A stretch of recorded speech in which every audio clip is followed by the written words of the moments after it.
बिहार में मुख्यमंत्री नीतीश कुमार को आजकल चुनौती किससे मिल रही है? एनडीए के ही अलायंस पार्टनर लोक जनशक्ति पार्टी यानी एलजेपी से। एलजेपी के युवा अध्यक्ष और केंद्रीय मंत्री रामविलास पासवान के सांसद बेटे चिराग पासवान आजकल नीतीश कुमार पर हमला बोलने का कोई मौका नहीं गंवा रहे। राज्य में विधानसभा चुनाव इसी साल ड्यू हैं और कोविड यानी कोरोना से हालात सुधरे तो बहुत मुमकिन है चुनाव समय पर हो जाए। नीतीश कुमार के राजनीतिक प्रतिद्वंदी तो लालू यादव और उनकी पार्टी राष्ट्रीय जनता दल है, तो फिर चिराग पासवान और मुख्यमंत्री में क्यों ठनी हुई है? क्या सीटों के बंटवारे के पहले की ये तीखी नोकझोंक है या फिर ये युवा नेता चिराग पासवान के एम्बिशन की नई उछाल का नतीजा है? तो क्या नीतीश के खिलाफ पासवान के तेवर केवल ज्यादा से ज्यादा सीटें झटकने के लिए है? और सवाल तो यह भी है कि बीजेपी किसके साथ खड़ी है, नीतीश के साथ या पासवान परिवार के साथ?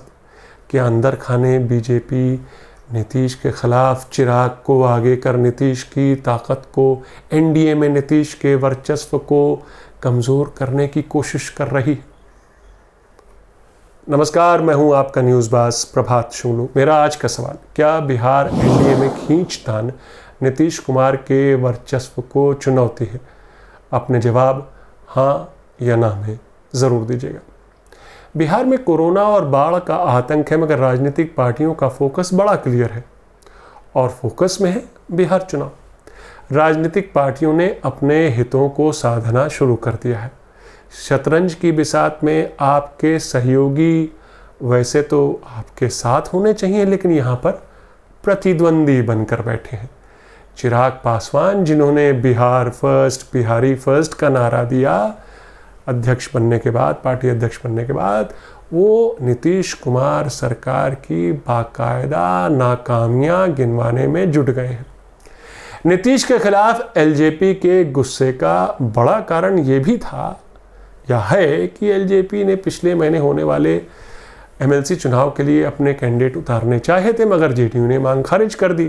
अब विधानसभा चुनाव के सीटों के लिए बंटवारे के लिए भी मारामारी होनी तय है। एलजेपी के 3 विधायक हैं, मगर चूंकि उसने लोकसभा में 6 सीटें जीती, इसलिए वो इस बार होने वाले विधानसभा चुनाव में 40 सीटों की मांग कर रही है। लेकिन नीतीश भी कच्चे खिलाड़ी कहाँ हैं? अभी तक तो नीतीश और बीजेपी के बीच सीटों का बंटवारा होता था। नीतीश 140 तो बीजेपी 100-101 सीटें लड़ती थी। अब एलजेपी भी आ गया है। अब किसी न किसी के कोटे से तो ये सीटें जाएंगी। सीटों के इस गणित और जोड़ तोड़ पर मैं तफसील से बात करूंगा, लेकिन शायद इसी को भांपते हुए पासवान ने नीतीश के खिलाफ अपने हमले तेज कर दिए हैं। पासवान वाली एलजेपी कहती है हम तो बीजेपी के सहयोगी हैं, जेडीयू के नहीं। आपको यहाँ ये बताना जरूरी कि पिछले साल लोकसभा में भले इन तीनों ने चुनाव साथ मिलकर लड़ा हो, पर नीतीश कुमार सरकार में पासवान की पार्टी शामिल नहीं। सवाल उठता है कि नीतीश की जेडीयू और पासवान की एलजेपी तो एक ही गठबंधन का हिस्सा है, तो आखिर 2 सहयोगियों में ही क्यों ठनी है? और तीसरी सहयोगी यानी बीजेपी क्या बाहर खड़े होकर इस पूरे नाटक का मजा ले रही, या उसका रोल, उसका उद्देश्य इससे कहीं और ज्यादा है?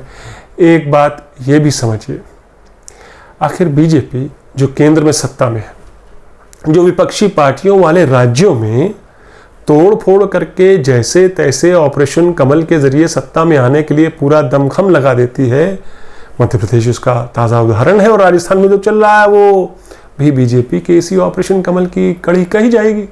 तो ऐसे में बिहार में बीजेपी कब तक नीतीश की अगुवाई में काम करेगी? सोचिए, क्या बीजेपी को नहीं लगता होगा अपने दम पर सरकार बनाई जाए? और उसके लिए जरूरी है कि नीतीश कुमार की लीडरशिप में खामियां ढूंढी जाए, उनके विकास के गुब्बारे में पिन मारे जाए। और बीजेपी की नज़रों में चिराग पासवान इस काम के लिए फिट बैठते हैं। वैसे भी सुशासन बाबू यानी नीतीश कुमार की सुशासन वाली छवि पिछले सालों में धूमिल हुई और होती चली गई। हाल फिलहाल में हुआ ये कि एक जेडीयू समर्थक वार्ड काउंसिलर संजय यादव का एक वीडियो वायरल होता है जिसमें वो रामविलास पासवान और चिराग पासवान के खिलाफ जहर उगल रहे और उन्हें मारने की धमकी दे रहे। बताया गया कि समर्थक थे ये संजय यादव जेडीयू के। संजय यादव की नाराजगी इस बात से थी कि केंद्र की योजना के तहत बिहार के लोगों तक अनाज नहीं पहुंच रहा है और कई लोगों के तो राशन कार्ड भी अब तक नहीं बने हैं। अब समझ सकते हैं आप, चूंकि चुनाव करीब आ रहे हैं तो अब सबको गरीबों के राशन कार्ड, उनके अनाज की चिंता होने लगी। तो साहब इन्होंने, संजय यादव जी ने केंद्रीय खाद्य आपूर्ति मंत्री यानी रामविलास पासवान और उनके सांसद बेटे और एलजेपी अध्यक्ष चिराग पासवान को जिम्मेदार ठहरा दिया। बस इसी बात को चिराग पासवान ने नीतीश कुमार के खिलाफ इस्तेमाल कर लिया। उन्होंने नीतीश सरकार पर आरोप लगाया कि राशन कार्ड बनवाना और केंद्रीय स्कीम को लागू करना राज्य सरकार का फर्ज है और नीतीश सरकार इस काम में बेहिसाब चूकी है। उन्होंने नीतीश सरकार से ही जांच की मांग कर डाली कि आखिर राशन कार्ड क्यों नहीं बटे, क्यों नहीं बने, अनाज क्यों नहीं बटा, बाढ़ का प्रकोप, माइग्रेंट लेबर्स बाहर से लौटे हैं, कोरोना का खतरा लगातार बढ़ रहा है, मौतें हो जा रही हैं। हाल का एक दिलचस्प किस्सा यूं हुआ कि पासवान की पार्टी के ही एक बड़े नेता ने दावा किया कि बिहार में एनडीए चट्टान की तरह एकजुट है। अब साहब ये दावा करती है एलजेपी पार्टी की एक जिला के अध्यक्ष, तो पार्टी क्या करती है? पार्टी उनको जिला अध्यक्ष पद से ही हटा देती है। मतलब ये कहने पे कि एनडीए एकजुट है। एलजेपी अपने ही कार्यकर्ता ऑफिस बेरर के खिलाफ इनडिसिप्लिन की कार्रवाई करती है। अब इसी से आप अंदाज़ा लगा सकते हैं कि साथ साथ चलते भी ये दोनों सहयोगी दरअसल एक दूसरे से कितनी दूर जा चुके हैं। दरअसल रामविलास पासवान ने पिछले साल नवंबर में लोक जनशक्ति पार्टी की बागडोर चिराग पासवान के हवाले कर दी। उसके बाद से ही चिराग पासवान ने बिहार फर्स्ट, बिहारी फर्स्ट का नारा दे दिया और नीतीश कुमार के खिलाफ पिता पुत्र की ये जोड़ी नए सिरे से मोर्चा खोल देती है। जाहिर सी बात है कि चुनावी साल और पिछले साल लोकसभा की 6 सीटें जीतने के बाद पासवान पिता पुत्र के सपने की उड़ान अभी थमी नहीं है। मार्च में जब चिराग पासवान ने राज्य का दौरा करने की ठानी, और लॉकडाउन से पहले की बात कर रहा हूँ, तो उन्होंने नीतीश सरकार को ही निशाने पर लिया और ये इल्ज़ाम लगाया कि 15 साल के शासन के बावजूद नीतीश सरकार बिहार में विकास नहीं कर पाई और विकास के नाम पर बिहार अब भी निचले पायदान पर है, विकास के सबसे निचले पायदान पर। उसके बाद कोरोना लॉकडाउन के चलते उन्हें अपनी ये यात्रा बीच में ही रोकनी पड़ी। मजदूरों का पलायन शुरू हुआ, तब भी चिराग पासवान ने नीतीश सरकार को आड़े हाथों लिया कि वो इन मजदूरों के लिए कुछ नहीं कर रही। यही नहीं बल्कि पासवान ने यूपी की योगी सरकार की तारीफ के पुल भी बांध दिए कि देखिए साहब वो कितने अच्छा काम कर रहे हैं, पलायन कर रहे हैं मजदूरों के लिए, बसें भिजवा रहे हैं, उनको सेटल कर रहे हैं, और आप क्या कर रहे हैं? हाथ पर हाथ धर के बैठे हैं। आज आलम यह है कि बिहार तेजी से कोरोना की गिरफ्त में आ रहा है। पिछले 1 महीने में ही बिहार में कोरोना से 130 लोग की मौत हो चुकी है। राज्य में कोरोना पॉजिटिव की संख्या 48,000 पार कर चुकी है। डॉक्टरों और इक्विपमेंट्स की घोर कमी है। कहीं अस्पताल है तो बेड नहीं है, बेड है तो वेंटिलेटर नहीं है। बिहार अब भी उन राज्यों में है जहां टेस्टिंग जिस गति से होनी चाहिए नहीं हो रही है। 11 डॉक्टर्स, बिहार में ही 11 डॉक्टर्स इस संक्रमण का शिकार हो चुके हैं, अपनी जान गंवा चुके हैं। ऊपर से बिहार में बाढ़ का कहर।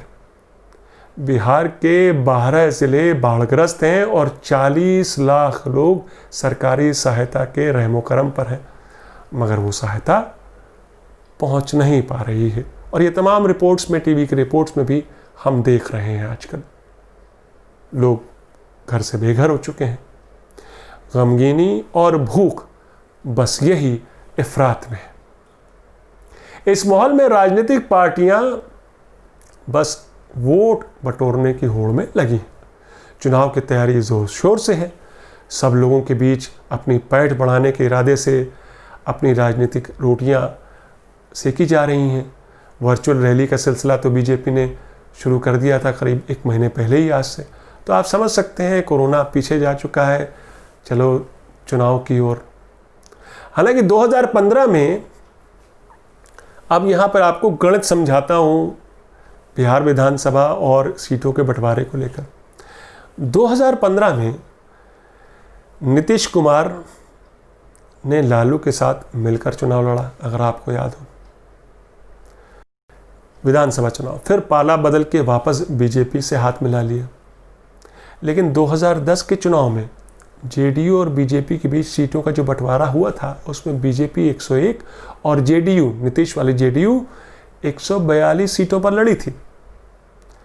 तब नीतीश ने 142 में से 115 सीटें जीती थी, बस मेजॉरिटी से बस कुछ ही सीटें कम थी। लेकिन बीजेपी के साथ मिलकर सरकार बनाई, ठीक। मगर 3 साल बाद ही बीजेपी को डंप करके नीतीश कुमार ने कांग्रेस और आरजेडी की मदद से अपनी सरकार भी बचा ली। और तो एनडीए ने नीतीश की अगुवाई में ही अगले विधानसभा चुनाव लड़ने का इरादा किया है आज की डेट में। लेकिन नीतीश के तेवर से बीजेपी अच्छी तरह वाकिफ।